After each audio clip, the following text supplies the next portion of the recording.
You smell that? Nature's most powerful aphrodisiac. Leaving right after this drink. Rock and roll, whiskey, and other stories. With your host, Brian Shaw. Cheers. Yeah. And welcome to episode 27 of I'm Leaving Right After This Drink. Rock and roll, whiskey, and other stories. Now I know for the 8, 10, 12 people of you that are out there just waiting, chomping at the bit for the latest episode.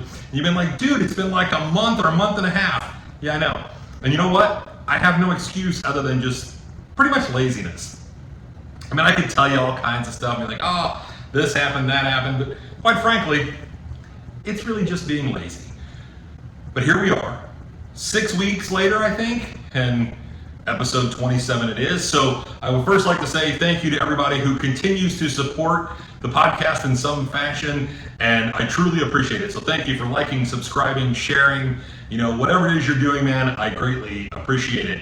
And I know you're wondering now, what have you been doing the last 6 weeks? Well, just a little bit of stuff, not a whole lot, because like I said, a lot of it's been pure laziness, but other of it has been pretty damn cool, because we're going to back up to kind of the previous episode where we talked about going to see George Thorogood. And then I left that show. And this is where Google gets me in trouble, is I get bored sometimes and I start Googling stuff. And what do you know? I'm like, I'm going to look for a George Thorogood guitar because that would be kind of cool to have in the collection. Because as some of you know, I have a guitar problem. Now, in reality, anybody who's a guitarist has a guitar problem. Now, I don't really consider myself like a guitarist by like a guitarist like definition. Like, I play as a hobby. I like to sit here and like jam out to some songs. That's about the extent of my guitar playing goes. Like, I never wanted to be in a band, none of that kind of stuff.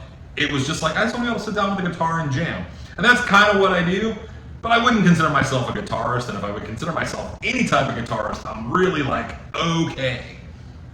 But I, kind of was like, dude, that would be kind of cool to have a George Thorogood, Epiphone in the collection. So of course, like I said, I get on Google, start looking for it, because I knew they'd put one out like a few years back. And, I thought, man, if I could find one on eBay or something, that would be kind of cool. And we'll just kind of see what happens. But as luck would have it, no dice. Like, out of stock, no longer available, all that kind of stuff is popping up. Except for one place. And one place has a George Thorogood guitar that I would like to have in my collection. So let me back up to give you kind of the precursor as to why I believe this guitar was meant to be in my hands, other than the fact that I just wanted another guitar. No. So let me back up. Like I said, about a week and a half before going to George Thorogood, I was going to go up to Nashville and see my friend Ryan's band, the Rock City Machine Company. And right here is where I would insert a song so you guys could check that band out because they're kick-ass. But I can't because YouTube will yank it down. And then, the 10 people that do see this podcast, there's going to be 0 people seeing this podcast. So I'm going to put some links in the description below and you can check out their music, but I promise you guys will dig it. And so as I'm heading up there to see these guys, I'm like, I call my buddy Jeremy, who, by the way, total side note before I forget any and all of anything about Jeremy, not because I can't remember the guy, but because, I've had a few to drink and I'm here to tell the story. Jeremy's an awesome tour guide to have. Jeremy's a tour bus driver professionally. He's like the unofficial mayor of Nashville. And every time I go up there, he's always like, hey man, that's so-and-so's place, or there's where the Oak Ridge Boys lives, and that's where Johnny Cash's house was, and here's Johnny Cash's gravesite, all that kind of cool shit, which we did this time as well. And it was really fucking cool. And, Jeremy, thank you for, taking us all around Nashville, and including a couple of guitar stops, which is what I had called him for about a week leading up to this. I was like, hey man, is there like any guitar shops we can go to? And, it's not just like the typical, BS. He's like, yeah man, we can go to Carter's Vintage, we can go to a couple other places, and, we can kind of kill the time. I'm like, dude, that would be awesome. So I asked my friend Tits McGee, because she's an awesome co-pilot. She loves to see a good show, and she's just an all-around awesome friend. So I said, hey, you want to go to Nashville? And she's like, yeah, I love Nashville. And of course, who doesn't love Nashville? So we're on our way to go to Nashville, like, a week or so after the George Thorogood show. And because in the meantime, what has happened in my Google search, I know I'm jumping all over the place, but I think you can kind of follow this. As I'm doing my Google search, like I had mentioned just a minute ago, there's one place that has the George Thorogood guitar. Carter's Vintage Guitars. Now, like I said, that place had it, and I had already determined that I was going there. So it's meant to be, right? Yeah. In a guitar player's head, absolutely. So now I'm like, man, I can't pay this price. Like, this is crazy. Like, it's a pretty awesome guitar. As you'll see some photos come up here over my shoulder for those of you that are watching and not listening. But it's this beautiful white guitar. It's a George Thorogood ES 125. It's absolutely amazing. It was in his touring arsenal. It's signed by the guy. It's got a certificate of authenticity. It's got an awesome guitar case with some snakeskin handle and shit in it. It's badass. So eventually I decided to call up there and talk to him a little bit about it, thinking it's probably not even in stock. They're probably just fucking with me. Nope, they were not. So they said they'd put it on hold for me, and there I was on my way to Nashville to go and look at this guitar. Just look. Wink, wink, nudge, nudge. Well, I got up there. Jeremy picks us up at the hotel. We head downtown, and I got my greasy little paws on this awesome fucking George Thorogood guitar, and I'm like, wow. Now, as most of you know, if you watched the previous episodes, I am a huge George Thorogood fan. He was the first concert I ever saw. I've seen him more times than anyone, and there it was. It was like, there is the Thorogood guitar, and I'm like, damn. So I kind of mess around with it a little bit, and I make an offer on it because I'm like, man, I can't bring myself to pay what they're asking. I make an offer. We go get some awesome barbecue in Nashville. We come back. The guys accepted my offer, and oh yeah, this kid's got a George Thorogood guitar in his collection. And I'm telling you guys, it's awesome. I love playing it. It's set up for slide, even though I can't play slide for shit. But hey, what better reason to learn how to play a slide guitar? Even though I'll never really be that good. But anyhow, so now I've bought the guitar. We are now going to kill a few more hours before we hit this awesome rock show with the Rock City Machine Company and the Goon Squad. And the Goon Squad, Alice Cooper's band without Alice Cooper. Dude, these guys were fucking kick-ass. Bunch of cover songs, everything from Monster Magnet to Metallica to AC/DC, Cheap Trick, all kinds of cool covers. And they were badass. It was just a badass show. Rock City Machine Company opened up for these guys. Their album, 8 songs, and it is all killer, no filler, as they say. That cheesy line. But hey, it's absolutely true. This album is super cool. And like I said, links in the description down below so you guys can check out the Rock City Machine Company, as I promise. You need to do so. I wouldn't let you down. I wouldn't lie to you about music. So we do the show, and then the next day, we're headed home. Back to Florida, guitar in the trunk, and we're like, hey. I looked at Tits McGee, and I actually looked at her eyes, which is kind of difficult to do. So I said, hey, why don't we hit the Jack Daniel's distillery on the way home? She's like, yeah, that'd be a cool idea. Let's do it. So we're on our way back. It's in the direction we're going, which is south. And the distillery, absolutely amazing. It was a beautiful day outside. We got the tour of the distillery. It's like $30. It's super cool. You learn a lot, and you get to try like 5 Jacks at the end of the tour, which I think for myself I had like 3 or 4 of the 5, but that was okay. It was well worth it. And I would tell anyone, even if you're not a fan of Jack Daniels, just to go and check this out, it is absolutely worth going and checking out. And our tour guide, she was absolutely incredible. And I can't say enough about how cool this tour was. But if you're ever in the area, you definitely need to do so.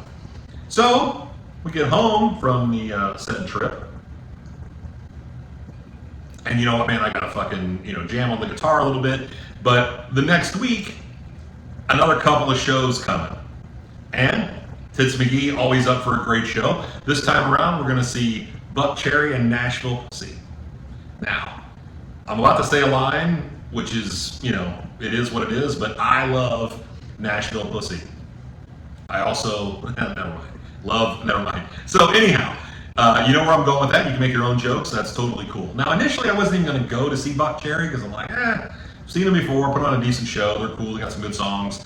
And like Michael Monroe was supposed to open up for them. And does anybody really care about Michael Monroe? Like, not a big fan. Never was a fan of Hanoi Rocks outside of their cover of CCR's Up Around the Bend.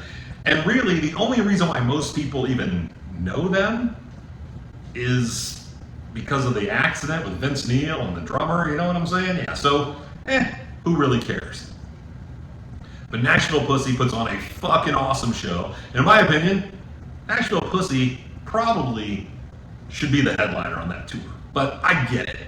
So, I'm super excited to see the show. The day of the show, though, man, Tits McGee's got to bail out because she's not feeling well. And I know she was looking forward to the show. So I call around to a couple of people, and I call up another great friend. Her name is Tanya, and she's like the sister that I never wanted or had.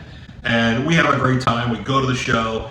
It's time to pop her cherry seeing Nashville Pussy, as just a couple of years ago, it was Tits McGee's time to get her cherry popped from Nashville Pussy. So a lot of cherry popping going on. And it was awesome. It was fun. We got to hook up with Ryder and Bonnie after the show, the bassist and the guitar player in the band, and just say hey to them, catch up for a little bit, and just an all-around awesome show. And another reason why I love that band, as you can see, the reason why, because that poster hangs back there that's signed by the band, and it's one of my prized possessions, believe it or not. In my memorabilia of shit. So it sounds so fucking weird. But anyhow, it was a great time, and we stayed for about 6 or 7 songs of Buck Cherry, and then it was kind of like, all right, I'm kind of good, let's fucking bolt. So we left, went and had another couple of drinks, and that was that. Then a couple days later, kind of a weird combination of shows. I know, Rock City Machine Company, Goon Squad. Then we've got Nashville Pussy, Buck Cherry, and then the Friday night show, Rick Springfield and Richard Marx. What? Yep, that's right. Like, Rick Springfield, his working class dog was like the fucking 3rd album I ever bought in my life, maybe the 4th. I don't know, but it was really early on in my life. And I've seen the guy live a couple of times. He's fucking awesome. He's got a great band. And there's a lot of hot fucking women there, quite frankly. So it's always a good show.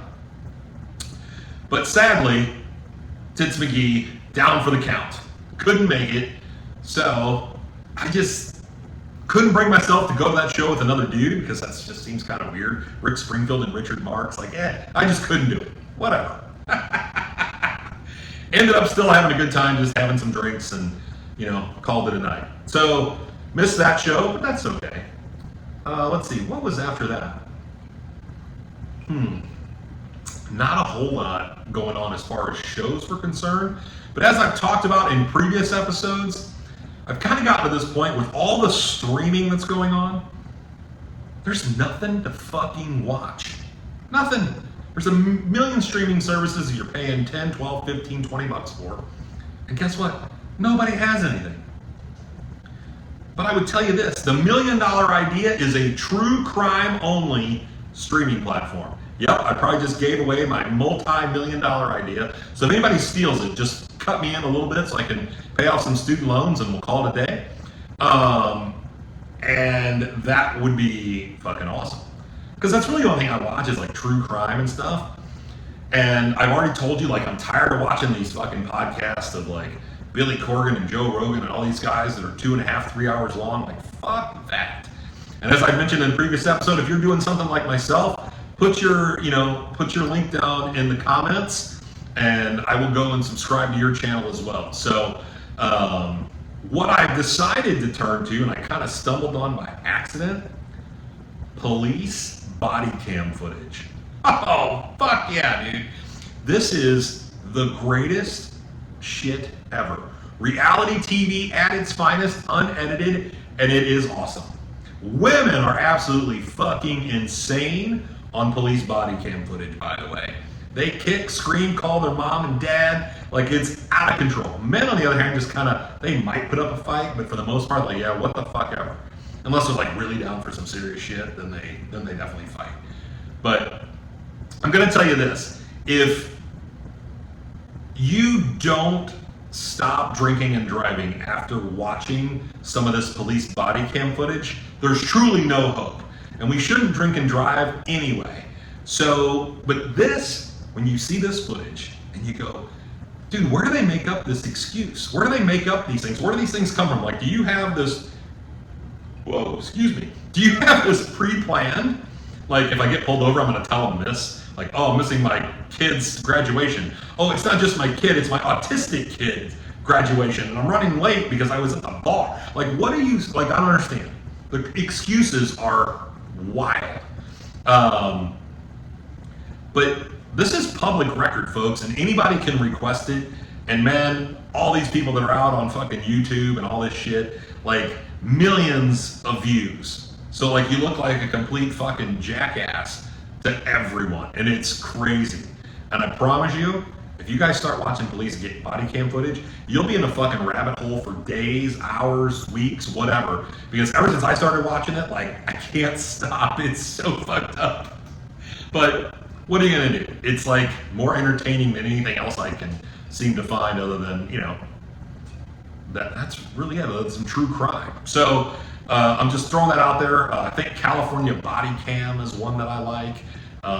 There's definitely some crazy shit out there, my friends. Like, I watch another law and crime channel, and it's amazing to me, all these like women teachers who are having sex with their teenage students. Like, what the fuck? What's the fuck wrong with everybody in this country right now, man? It is crazy. Like, now when we were kids, it was always like the dude was having sex with a young girl. Now it's like the women are doing it to the boys, dude. It is just fucking whacked. So I'm telling you, YouTube has some great entertainment that's not fucking 3-hour long podcasts. So just something to be noted there.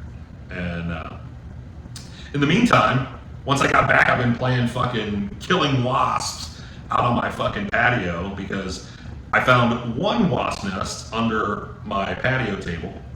I killed those motherfuckers. Then I find another one above the window of my sliding door, and I gotta kill those sons of bitches. Kill those fucking things.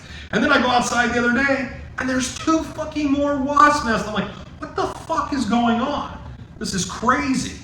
So I had to go buy more fucking wasp killer. Jesus, I've spent like fucking God knows how much money on wasp killer in the last 2 weeks. It's mind-boggling, you know. I'm fucking knocking away the net. Like, dude, it's crazy.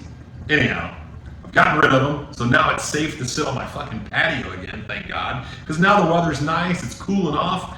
It's the great time to just sit on the fucking patio and enjoy a fucking Jack Daniels. Then maybe come and, you know, and tell you a fucking story about it and shit. Because that's what this is all about, right? So, once again, man, thank you guys for tuning in. I greatly appreciate it. And thank you for liking and sharing and subscribing, all of that stuff, man. It is greatly appreciated. And we'll see you next time. Cheers.